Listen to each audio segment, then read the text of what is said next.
आदाब नाजरीन, खैर मकदम है आपका जी सलामी और आपके साथ मैं हूं सऊद मोहम्मद खालिद।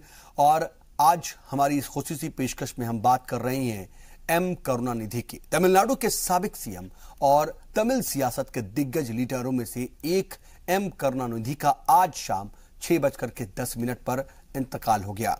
करुणानिधि ने चेन्नई के कावेरी अस्पताल में 94 साल की उम्र में आखिरी सांस ली। यह तमिल सियासत के लिए 2 साल के अंदर ही दूसरा बड़ा झटका है। दरअसल इससे पहले एआईएडीएमके चीफ जे जयललिता का लंबी बीमारी के बाद इंतकाल हो गया था। करुणानिधि को 27 जुलाई को देर रात तबीयत खराब होने की वजह से चेन्नई के कावेरी अस्पताल में दाखिल करवाया गया था। उनके लिए अस्पताल में बाकायदा स्पेशल आईसीयू सेटअप किया गया था। वहीं दूसरी जानिब हामियों का इस दौरान रो रो करके बुरा हाल है। वाज़ेह है कि 5 बार के सीएम रहे करुणानिधि अपने दौर के मशहूर अदाकार भी थे।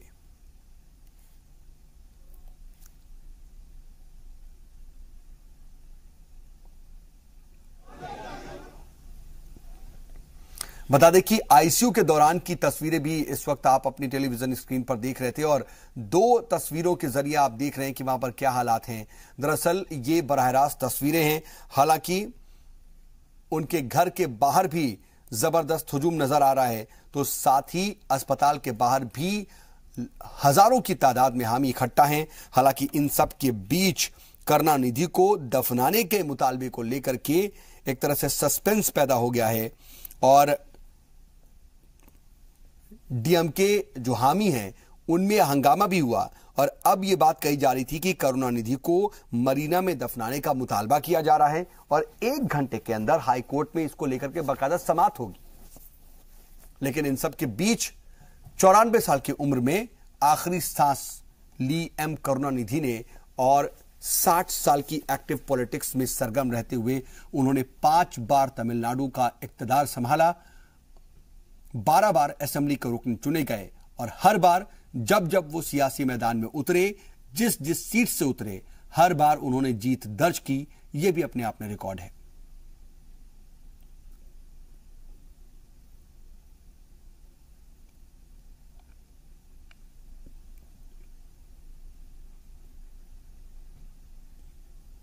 ये 2 तस्वीरें आप देख रहे हैं, एक अस्पताल के बाहर की भी तस्वीर देख रहे हैं और वहीं आप अपनी बाईं तरफ जो तस्वीर देख रहे हैं वो बराह रास्त तस्वीर है इस वक्त उनके घर के बाहर की।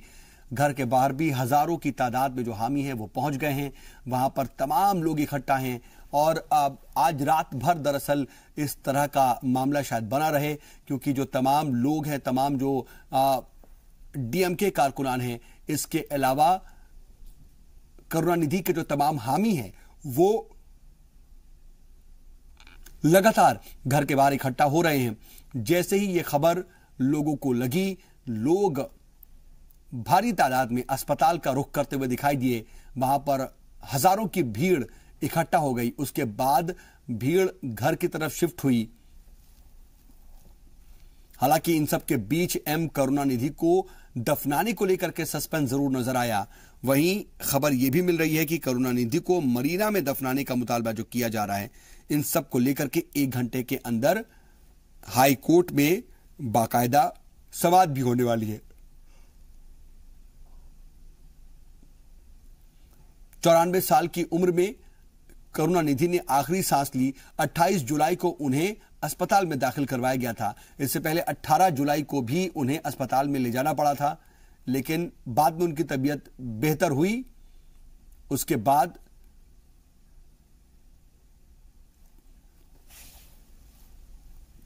बता दें कि उसके बाद जाकर के उन्हें घर लाया गया, लेकिन एक बार फिर से उनकी तबीयत बिगड़ी और 28 जुलाई को उन्हें दोबारा से अस्पताल में दाखिल करवाया गया।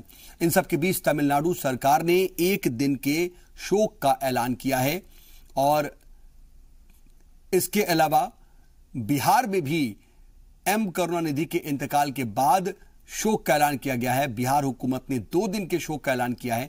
मरकजी हुकूमत की जानिब से भी 1 दिन के शोक का ऐलान किया गया है। इस दौरान पीएम मोदी और सदर जमहूरिया रामनाथ कोविंद ने एम करुणानिधि के इंतकाल पर ट्वीट करके इजहार अफसोस किया।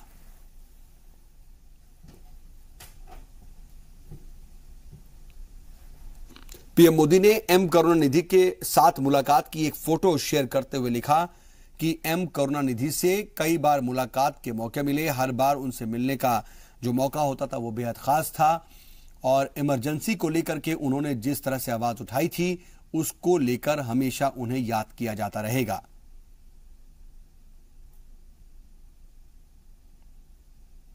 आपको बता दें कि एम करुणानिधि को मजा हुआ सियासतदान माना जाता रहा। सियासत की नब्ज को भी भांपने में वो बेहद माहिर नजर आए। यही वजह है कि वो कांग्रेस की सरकार में भी रहे और बीजेपी की सरकार में भी शामिल रहे, मरकज की सरकारों में।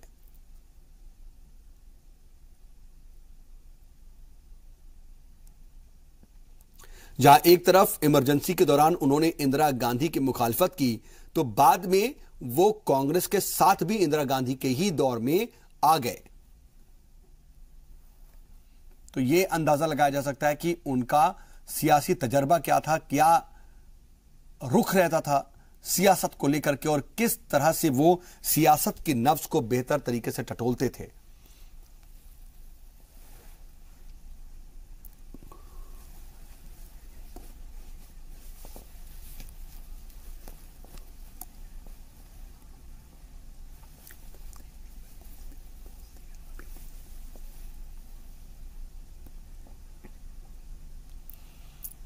आपको बता दें कि इन सब के बीच एम करुणानिधि को दफनाने को लेकर के भी लगातार सस्पेंस बना हुआ है और मरीना में दफनाने को लेकर के लड़ाई एक तरीके से देखी जा रही है और यह कहा जा रहा था कि हाई कोर्ट में 1 घंटे के अंदर सुनवाई होगी, लेकिन अभी जो ताजा अपडेट है उसके मुताबिक थोड़ी देर के अंदर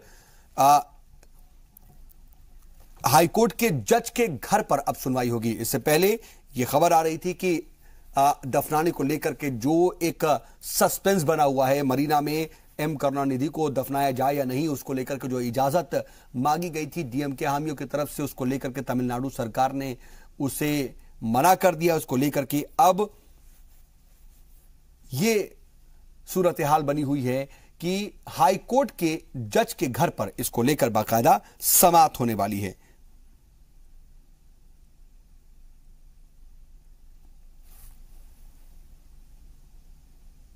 बता दें कि इन सब के बीच साबिक सदर जमहूरिया प्रणब मुखर्जी ने भी कहा कि कुछ ही दिन पहले उनसे फोन पर बात हुई थी और उनके इंतकाल से बेहद गमजदा हूं। देश ने गरीबों और हाशिए पर रह रहे लोगों का योद्धा खो दिया।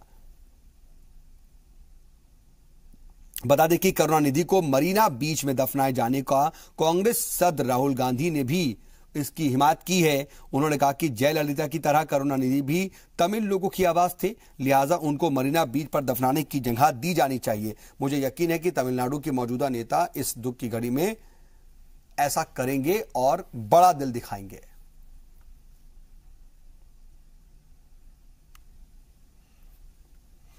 एम करुणानिधि के इंतकाल के बाद साबिक पीएम एचडी देवेगौड़ा ने भी इजहार अफसोस किया। is a standing example for all of us. More than 50 years I was watching, no single worker deserted him. So the role of Karunanidhi is not only limited to Tamil Nadu, he is one of the tallest leaders in the country, and this is one of the major tragedy today for all his the people who loves him. One of the greatest shock. And I can only say a regional leader who stood up to the national level to provide a stable government.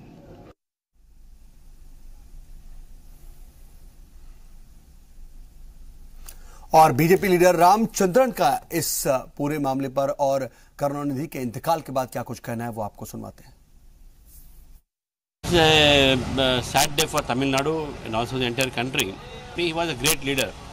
So I, on behalf of myself and on behalf of the party, I condole his death, and I pray Almighty that his soul may rest in peace. But however, his relation with the BJP was also there for some time during Vajpayee's time, and we had been partners in alliances during the Vajpayee time and NDA rule, and he was a very great asset in that time during Vajpayee's period, and I feel that Tamil Nadu people will take his death in a courageous manner, and he has a large number of following in Tamil Nadu.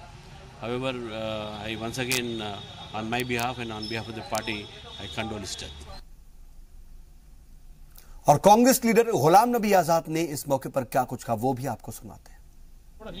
I express my deep condolences on the sad demise of Karunanidhi ji, generally in Tamil Nadu called as Kalaignar, a great leader of great stature. Today we have lost one of the tallest leaders of the country and one of the senior most leaders of the country. तो आपको बता दें कि M Karunanidhi के इंतकाल के बाद तमिलनाडु में भी इस वक्त बेहद सरगर्मी है। चेन्नई भी पहुंचने वालों का सिलसिला शुरू हो गया है। करुणानिधि के आखिरी दीदार के लिए पीएम मोदी और वजीर दिफा निर्मला सीतारमण सुबह 10:40 पर चेन्नई पहुंचेंगे। मरीना बीच पर दफनाने की जगह देने का मुतालबा लेकर के डीएमके जो हामी उन्होंने हंगामा किया। वहीं मद्रास हाई कोर्ट के चीफ जस्टिस हुलुवादी जी रमेश इस मामले की सुनवाई आज रात करेंगे। उनके घर पर कभी भी इसको लेकर के सुनवाई हो सकती है। तमिलनाडु सरकार की तरफ से करुणानिधि को दफनाने के लिए मरीना बीच में जगह देने से इनकार कर दिया गया, जिसके बाद हाई कोर्ट ने मामले की सुनवाई करने का फैसला लिया है। बता दें कि करुणानिधि की जस्ते खाकी को कावेरी अस्पताल से उनके गोपालपुरम रिहाइश ले जाया जा चुका है। बता दें कि इससे पहले करुणानिधि के बेटे स्टालिन ने तमिलनाडु के सीएम को बाकायदा खत लिख करके मरीना में जमीन देने का मुतालबा किया था, जिसे तमिलनाडु की हुकूमत ने खारिज कर दिया, उसको नहीं माना। जिसके बाद डीएमके के तमाम जो हामी हैं उन्होंने इस पर नाराजगी जाहिर की, हंगामा हुआ और मामला हाईकोर्ट तक पहुंच गया कुछ ही मिनटों में। और अब हाईकोर्ट के जज के घर पर कभी भी इसको लेकर के सुनवाई होगी। और कांग्रेस सदर राहुल गांधी ने भी मरीना बीच पर करुणानिधि को दफनाए जाने की हिमायत की है। देखना होगा कि क्या तमिलनाडु की सरकार एम करुणानिधि को मरीना बीच पर दफनाने की इजाजत देती है, क्या उन्हें वहां पर जमीन मुहैया कराई जाती है या नहीं।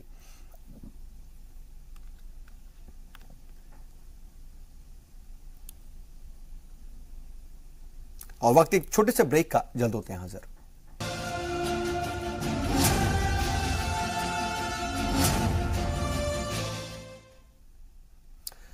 तो जुनूबी भारत की सियासत में मुथवेल करुणानिधि भीष्म पितामह माने जाते हैं। करुणानिधि को भीष्म पितामह कहे जाने की सबसे बड़ी वजह यह है कि वो 94 साल के थे, बल्कि इसलिए उन्हें यह माना जाता है क्योंकि 60 साल के सियासी सफर में उन्हें किसी इलेक्शन में कोई भी हरा नहीं सका। यह अपने आप में एक बड़ा रिकॉर्ड है।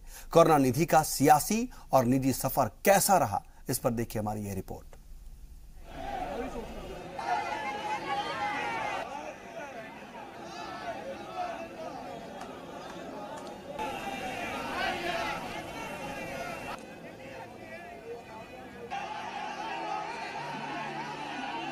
मुल्क का एक दमदार सियासी लीडर हमेशा के लिए तारीख के सफहात में अपना नाम दर्ज करा गया।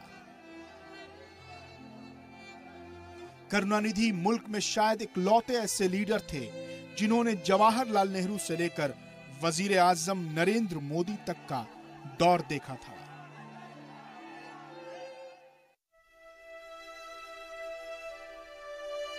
अभी हाल ही में उन्होंने अपना 94वां यौम विलादत मनाया था।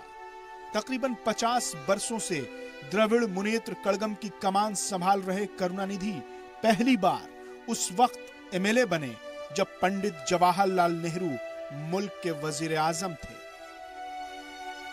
तब से लेकर आज तक वो कभी इंतखाब नहीं हारे और करीब 12 बार जीतकर असेंबली पहुंचे। 1957 में करुणानिधि ने अपनी पार्टी के लिए जमकर पसीना बहाया और पहली बार असेंबली का सफर तय किया। 1969 के असेंबली इंतखाबात में जीत हासिल कर करुणानिधि पहली बार रियासत के वजीर आला बने थे। तब से लेकर साल 1976 तक करुणानिधि ही रियासत की कमान संभालते रहे। इसके बाद तमिलनाडु की सियासत में डीएमके से अलग होकर साउथ की फिल्मों के मशहूर अदाकार एमजीआर की एआईएडीएमके को पहली दफा रियासत में सरकार बनाने का मौका मिला और एमजीआर सीएम बने। करुणानिधि को सीएम की कुर्सी को दोबारा हासिल करने के लिए साल 1989 के इंतखाबात तक का इंतजार करना पड़ा, लेकिन वो ज्यादा दिन तक सीएम नहीं रह सके थे, क्योंकि एमजीआर के रास्ते पर चलते हुए जयललिता रियासत की सियासत में अपना अलग मकाम बना रही थी। और फिर वही हुआ जिसका अंदेशा था। साल 1991 में फिर से इंतखाबात हुए और जयललिता ने तजुर्बेकार करुणानिधि को इख्तिदार से बेदखल कर दिया। इसके बाद रियासत में कभी डीएमके की सरकार बनती तो कभी एआईएडीएमके की। जयललिता पर करप्शन के चार्जेस और मुकदमात का फायदा एक बार फिर से करुणानिधि ने उठाया और साल 2006 के इंतखाबात में शानदार जीत दर्ज की। इस जीत के साथ करुणानिधि ने आखिरी बार रियासत की कमान संभाली। करुणानिधि ने सिर्फ 14 साल की उम्र में पढ़ाई छोड़ दी थी और सियासत में कूद पड़े थे। साल 1937 में हिंदी की मुखालिफत में आवाज बुलंद करते हुए करुणानिधि हिंदी हटाओ प्रोटेस्ट की तख्ती लेकर लोगों के बीच पहुंच गए और तमिल जबान को अपना हथियार बनाते हुए स्कूलों में हिंदी को लाजमी किए जाने की जमकर मुखालिफत की। उन्होंने हिंदी को लेकर अखबारों में मज़ामीन लिखे और ड्रामा के जरिए भी हिंदी की मुखालिफत की। करुणानिधि की तमिल जबान पर बेहतरीन पकड़ थी, जिसे देखते हुए उस वक्त के सियासी लीडर पेरियार और अन्नादुरई ने उन्हें कुदियारासु का एडिटर बना दिया था, जिसके बाद सियासत में उनकी दिलचस्पी बढ़ती गई और वो मंझे हुए सियासी लीडर बन गए। कुछ वक्त के बाद पेरियार और अन्नादुरई के बीच इख्तिलाफात हो गए और दोनों अलग हो गए, जिसमें करुणानिधि ने अन्नादुरई का हाथ थामा और उनके साथ जुड़ गए। इसके बाद उन्होंने कभी वापस मुड़कर नहीं देखा। सियासत को अपनी जिंदगी बना लेने वाले लीडर करुणानिधि की बराबरी कोई नहीं कर सकता। एम करुणानिधि अपनी अहलिया से भी ज्यादा अहमियत अपनी पार्टी को देते थे। शायद यही वजह है कि उनकी अहलिया जब बिस्तर पर आखिरी सांसें गिन रही थी तो उस वक्त भी करुणानिधि अपना फर्ज नहीं भूले और पार्टी की बैठक में जाकर हिस्सा लिया। करुणानिधि के इस कदम से पार्टी में उनकी हैसियत और बढ़ गई और एक आम कारकुन से लेकर बड़े लीडर तक उन्हें बेहद इज्जत भरी नजरों से देखने लगे। 11 दिनों से जिंदगी और मौत के बीच जारी जंग में करुणानिधि की जिंदगी मौत से आज मात खा गई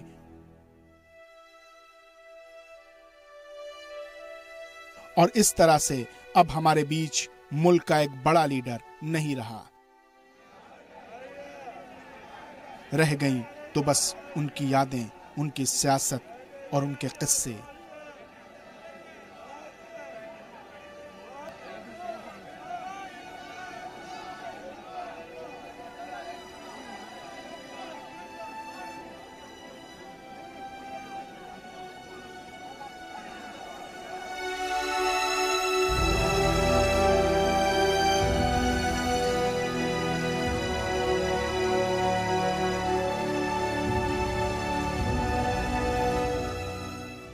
सूरज हूं, रोशनी की रमक छोड़ जाऊंगा, मैं डूब भी गया तो शफक छोड़ जाऊंगा।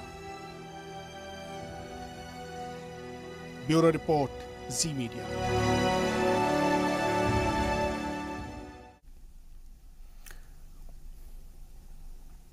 बता दें आपको कि एम करुणानिधि अपने सियासी सफर में 5 बार तमिलनाडु के सीएम बने। पहली बार फरवरी 1969 से जनवरी 1971 के दरमियान, वहीं दूसरी बार वो मार्च 1971 से जनवरी 1976 तक सीएम रहे। तीसरी बार जनवरी 1989 से जनवरी 1991 तक, तो चौथी बार मई 1996 से मई 2001 तक, पांचवी बार मई 2006 से मई 2011 तक वो तमिलनाडु के 5वीं बार सीएम रहे। आपको बता दें कि करुणानिधि का 80 साल का एक तरह से सियासी करियर है, क्योंकि महज 14 साल की उम्र में ही उन्होंने एक सियासी पार्टी का दामन थाम लिया था। 3 जून 1924 को तमिलनाडु के नागापट्टिनम जिले में पैदा हुए 5 बार में कुल मिलाकर के 19 साल तक तमिलनाडु के सीएम रहे। 14 साल की उम्र में सियासत में शामिल हो गए। तमिल फिल्मों में स्क्रीन प्ले राइटर का काम भी किया। तमिल फिल्मों का इस्तेमाल द्रविड़ आंदोलन के प्रचार के लिए भी, उसकी तशहीर के लिए भी किया। तमिल अदब में भी करुणानिधि का अहम रोल रहा। सियासत की शुरुआत में हिंदी मुखालिफ तहरीक में शामिल हुए। डीएमके से पहले जस्टिस पार्टी द्रविड़ार कड़गम से जुड़े रहे। 1957 में पहली बार कुलिथलाई सीट से वो एमएलए बने। बता दें कि उनकी हुसूलियाबियों की बात की जाए, उनकी उपलब्धियों की बात की जाए तो पिछड़ी जातों के लिए रिजर्वेशन को 25% से बढ़ा करके 31% किया। 19 साल तक तमिलनाडु के सीएम रहे। सरकारी राशन की दुकानों में 1 रुपए फी किलो की दर से चावल मुहैया कराया गया। हालांकि आज इसको लेकर के छत्तीसगढ़ में बात होती है, लेकिन असल में इसकी शुरुआत सोचिए कि न जाने कितने साल पहले हो गई थी और एम करुणानिधि ने ही इसकी शुरुआत की थी। वहीं अंधविश्वास के खिलाफ भी मुहिम चलाई। कानून बना करके लड़कियों को वालिद की इमलाक में, उनकी प्रॉपर्टी में बराबर का हक दिया। मकामी निकायों में खवातीन के लिए 33% रिजर्वेशन लागू किया। चेन्नई में मेट्रो ट्रेन खिदमत की भी शुरुआत की और समाथुआपुरम के नाम से मॉडल हाउसिंग स्कीम भी शुरू की और शेड्यूल कास्ट और शेड्यूल ट्राइब्स एक तरीके से वर्ग बनाया और तालीम और नौकरियों में उन्हें 20% रिजर्वेशन दिया। और इसी के साथ हमारी इस खास पेशकश में बस इतना ही। बने रहिए जी सलाम के साथ।